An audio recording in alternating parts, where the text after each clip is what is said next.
Mahama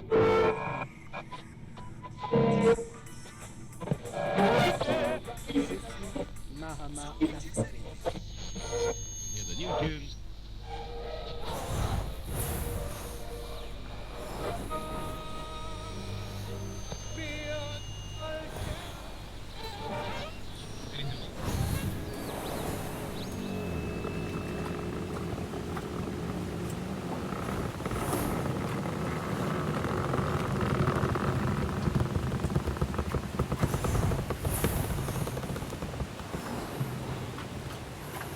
J'obéis. Je dis oui à Mahama. Il n'y a pas de sang dans mon cœur triste. Tout ralentit.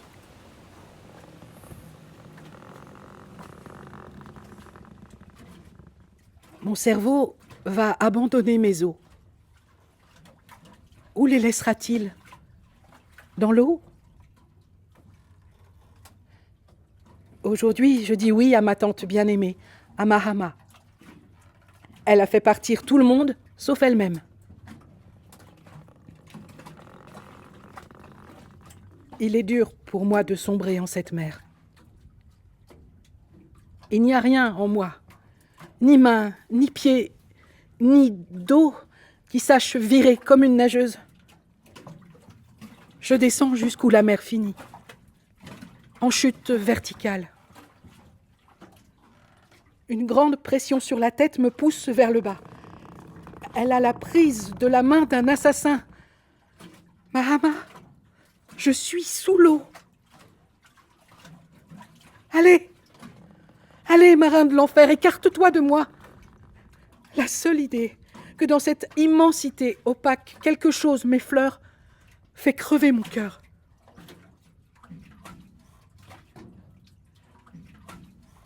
Mahama, tu le sais, je hais tout contact physique.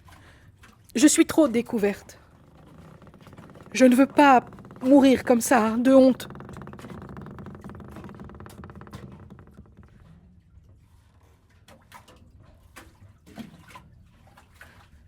Des poissons jamais vus auparavant se jettent sur moi. Cadavres. Des cadavres humains.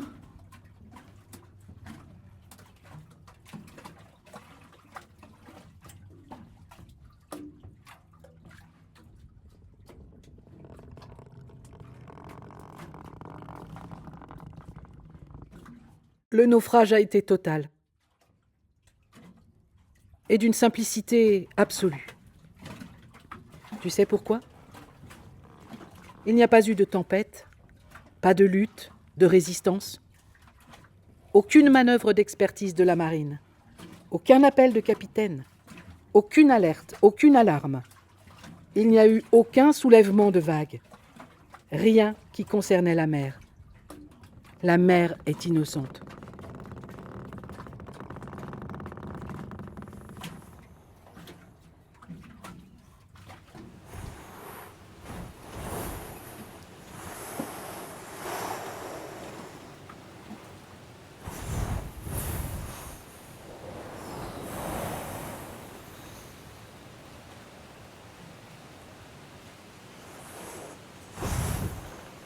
J'ai mal à l'estomac. Ça m'arrive dès qu'on me plonge dans l'eau. Et là, je suis dans le baquet où ma mère me donnait le bain. Et je n'en sortirai jamais. Je ne serai pas prise dans les bras pour boire un verre de lait chaud. Dans cette lourde immensité, si tu as un estomac, tu es condamné à une douleur chronique.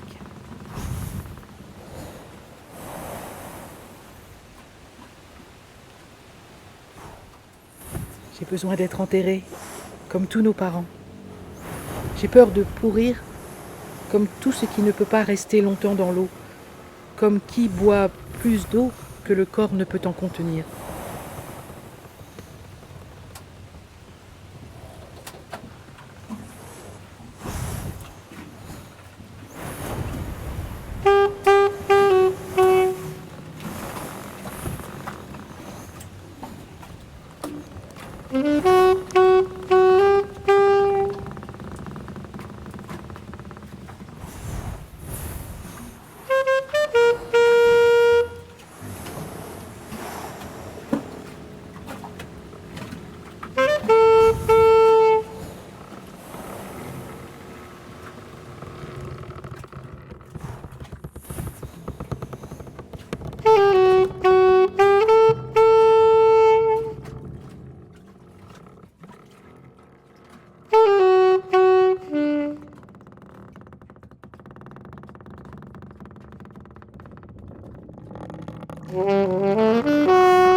Enterre-moi dans la terre, et je redeviendrai sèche.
Là où je suis née, si une femme a un problème, elle va chez l'Africaine, et l'Africaine le lui résout.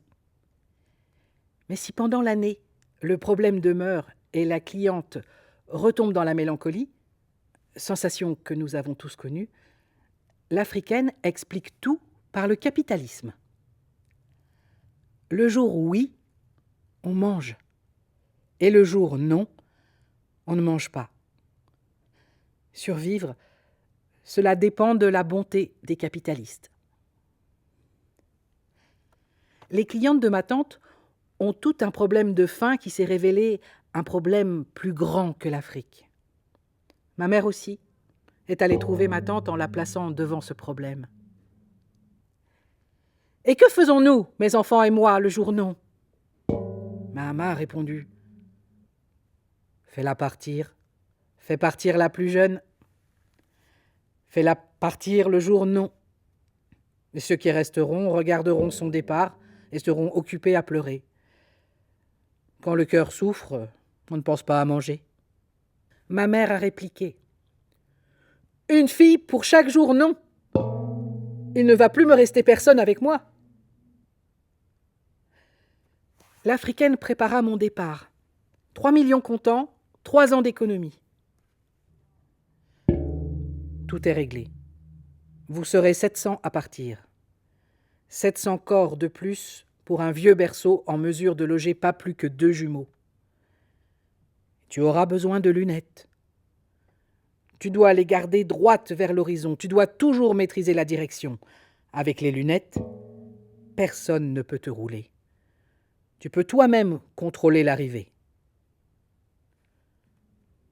Le matelot ne dit pas toujours la vérité.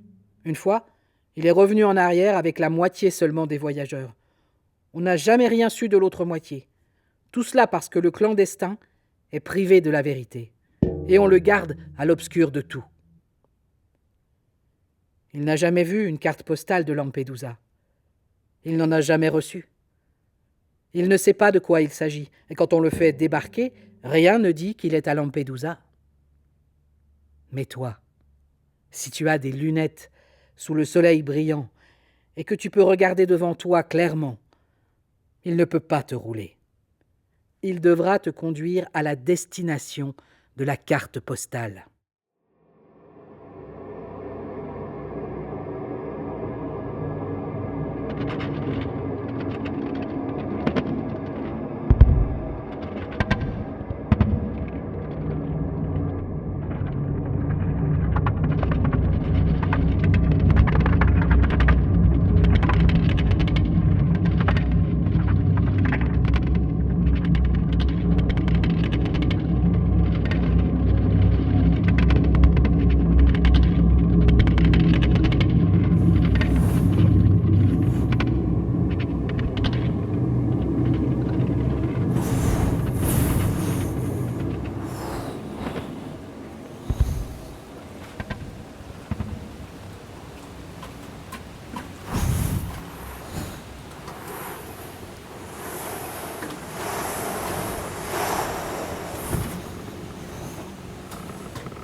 Je suis partie le jour non, en conclusion d'une rencontre secrète avec Mahama.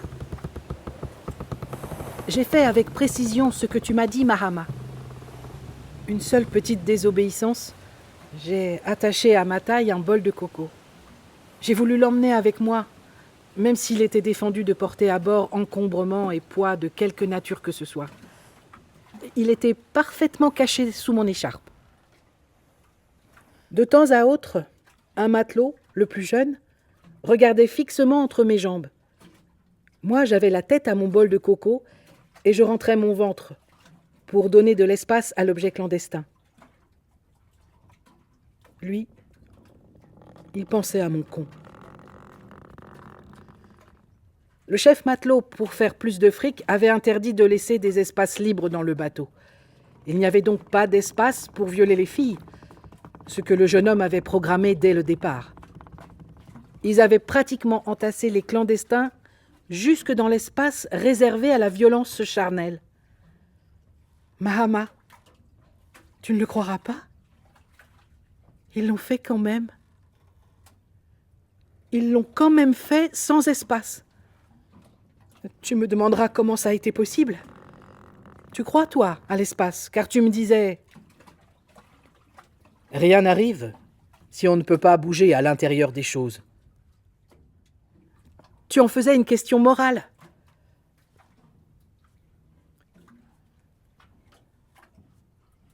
Au moment où je me noie, j'ai besoin de te dire. Je dois te dire la vérité. Les Africaines doivent aller en Europe en avion, pas en bateau. Mahama, ils l'ont fait. Ils ont obligé 4 hommes et 4 femmes assez tendres accouplés les uns sur les autres, puis les autres. Une pile humaine. Le jeune matelot m'a tiré avec force contre lui, m'obligeant à marcher sur les ventres et les têtes jusqu'à monter au sommet. Je serrais contre moi mon bol. Il me giflait et me disait « la bave à la bouche ». Qu'as-tu à défendre, saloperie de nullité? Tu es hors la loi, il n'y a rien qui vaille la peine de te défendre. Tu m'as acheté pour que je t'emmène dans le monde des riches? Et qu'est-ce que tu vas faire là-bas? Si tu ne le fais pas pour nous, pourquoi vas-tu le faire pour eux? L'argent. Tu m'as acheté. Tu t'en souviens? Hé, tu m'as acheté moi aussi. Tu m'as payé plus. Plus que ce jeune, parce que c'est moi qui commande sur cette charrette. Et si moi j'avais pas voulu, tu serais encore attaché au récif.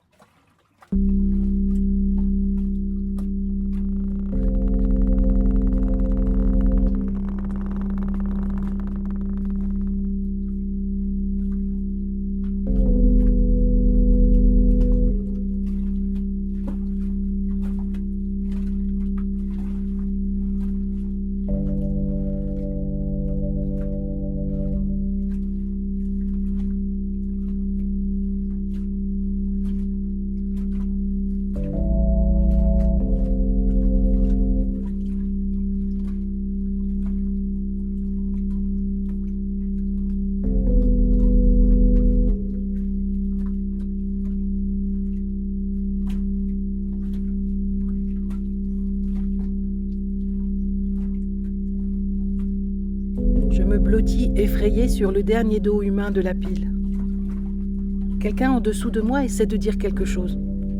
Ensuite, la voix se perd en me laissant une sensation de claustrophobie, la plus douloureuse que j'ai jamais connue. Mais je peux t'en répéter le sens, Mahama. Je peux te dire ce que la voix suffoquait. N'aie pas peur. Nous débarquerons et tu deviendras pur. J'ai caché dans mes bottes 2 bouteilles de lait de coco. Fais-le.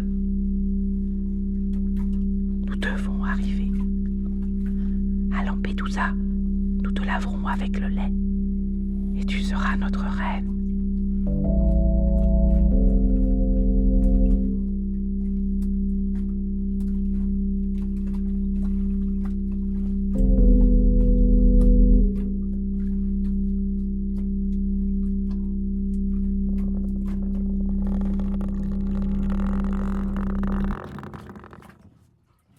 Qu'est-ce que t'en dis, Mahama?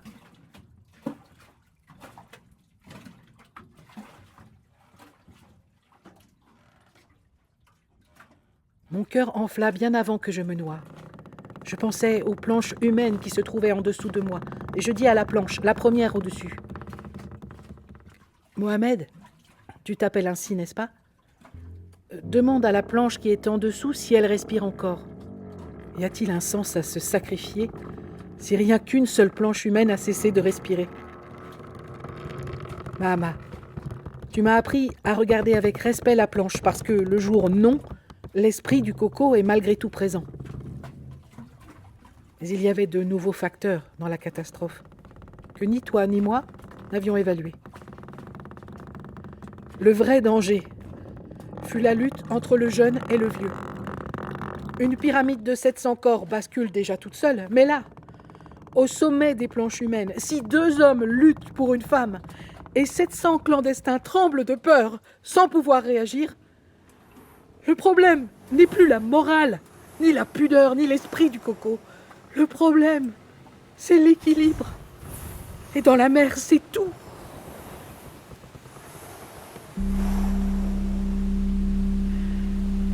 Ça s'est vraiment passé ainsi.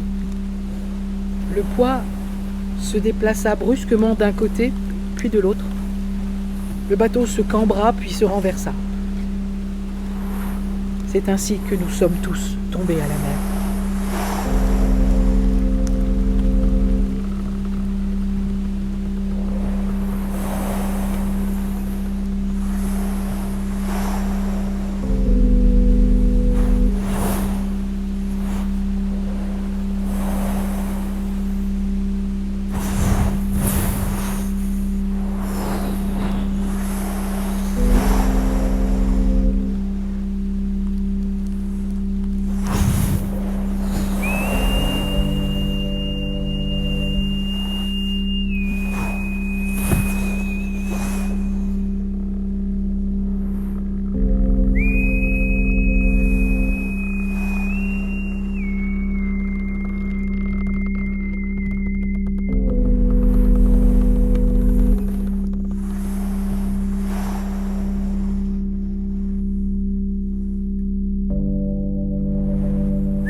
Mahama, je pleure pour toi.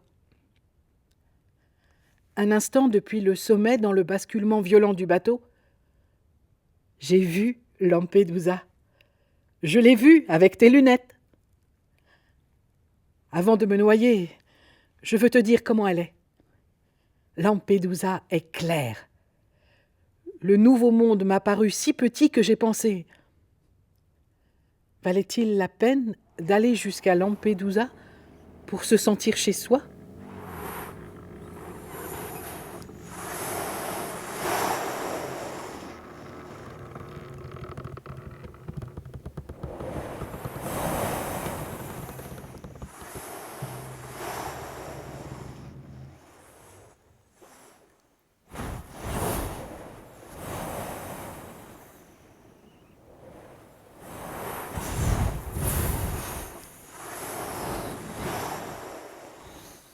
Quelle frayeur! Qui est-ce? Une ombre à côté de moi. Elle glisse rapidement dans l'abîme. C'est un cadavre, une des planches humaines, le ventre écartelé. Que m'arrivera-t-il? Les lunettes opposent une résistance au poids du corps. Mahama, si tu m'avais donné des lunettes de sous-marin et non des lunettes de soleil, j'aurais peut-être pu tenter un voyage sous l'eau. Vers Lampedusa ou à nouveau vers l'Afrique. Revenir eût été en réalité une défaite. Mais arriver à Lampedusa m'aurait donné un sentiment profond de faute. Tu ne vas pas me croire, mais ce salaud de chef matelot, quand il a tenté de me mettre en pièces comme un piranha, il a tué ma foi et la tienne dans le voyage. Ces paroles pleines de haine et de boue m'ont ouvert les yeux. Toi et moi, Mahama, nous avons fait tout, nous avons fait des choses illégales pour aller dans le monde des riches. Mahama, les riches sont des capitalistes. Tu n'y as pas pensé? Ou tu n'as pas voulu me le dire? Tu voulais protéger mon voyage avec ce secret?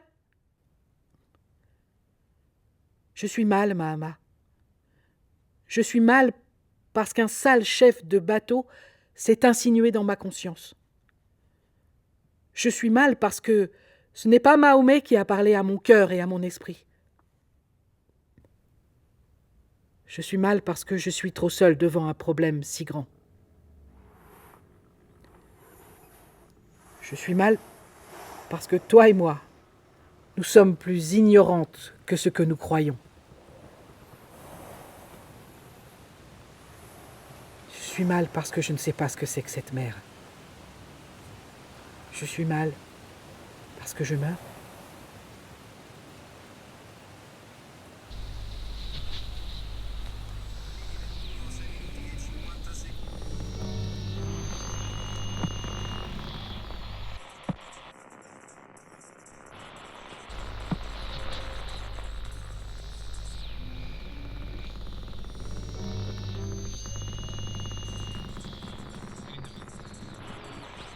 Monsieur le chef de l'État italien, fais disparaître l'eau entre l'Italie et l'Afrique. Nous n'avons pas les bateaux qu'il faut pour venir te trouver. Et nous n'avons pas d'électropompe pour faire des travaux si engageants. On m'a dit qu'un certain Léonard pourrait faire un travail de ce genre. Fais partir l'eau et tu verras en bas qu'Italie et Afrique sont unies. Je dois aider ceux qui sont comme moi. Une autre charrette de la mer est en train d'arriver à Lampedusa. Car, monsieur le chef de l'État italien, ceux d'Afrique, nous sommes comme un collier de perles cassées. Nous nous désenfilons les unes après les autres. Certaines tombent en de bonnes mains et d'autres se perdent. Certaines arrivent à destination et d'autres se noient. Et tout s'arrête là. Monsieur le chef de l'État d'Afrique, je ne suis personne pour vous. Je pourris dans l'eau comme une feuille. Je me sens si étrange.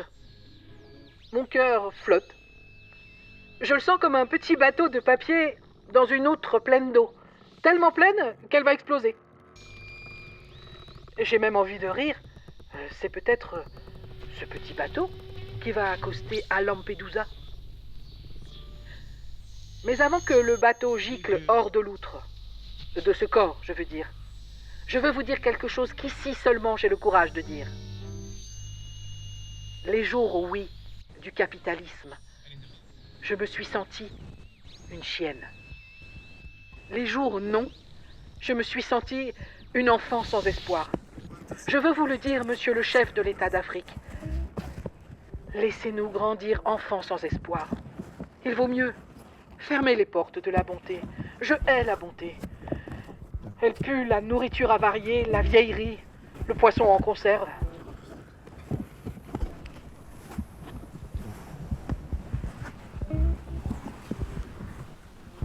Mahama, Mahama, il y a la silhouette de la lune pleine. Je la vois depuis là. L'eau fait bouger sa rondité. Elle la déforme, elle s'insinue comme une feuille claire. Elle se berce, et perd ses feuilles. Ma tête l'effleure. Il ne m'arrive rien. Mais c'est le signal.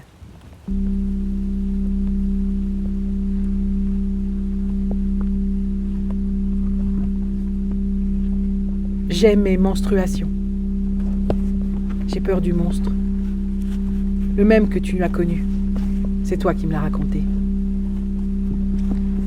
Tiens-toi à l'écart de tous. Quand tu as ton cycle, l'odeur de sang éveille les monstres les plus horribles. Je m'enfonce avec ma queue de sang. Le sentier rouge s'éteint dans l'immensité. C'est la dernière ligne que je dessine. Comment se fait-il que le naufrage et la syncope prolongée n'arrêtent pas le temps, l'espace, le corps, le sang, la peur, la violence, l'histoire, le souvenir, la morale, les éléments, le voyage, la faim, l'économie, la raison d'État, l'exploitation, le monstre, le bateau, la lune, le vent,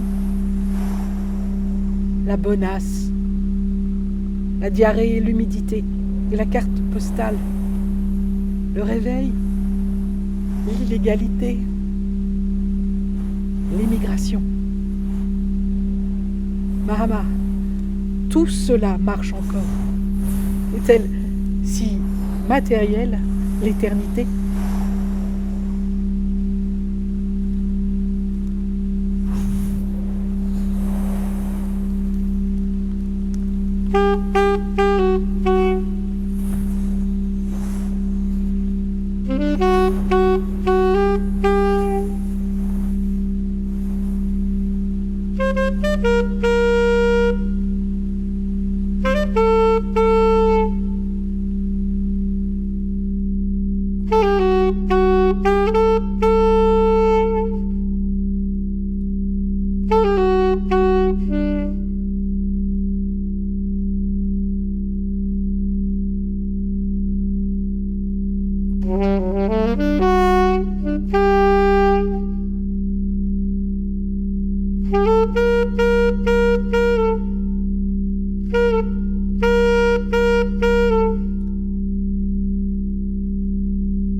Mahama. Le matin s'approche de l'Afrique. La lune a disparu. Je n'ai pas de corps à te renvoyer en arrière. N'attends rien qui puisse te donner une raison. Je sombre dans l'abîme au milieu de faux passeports et de sacs en plastique. Je n'ai plus sur moi mon bol de coco. Le courant lancé violemment contre ma hanche l'a emporté. 5 cocos, pris pour moi. Où que tu erres, pris pour Shoba, pour son corps et son âme. Le premier va vers le fond et l'autre je ne sais où. Arrache-moi à cette humidité. Expose-moi au soleil d'un jour quelconque.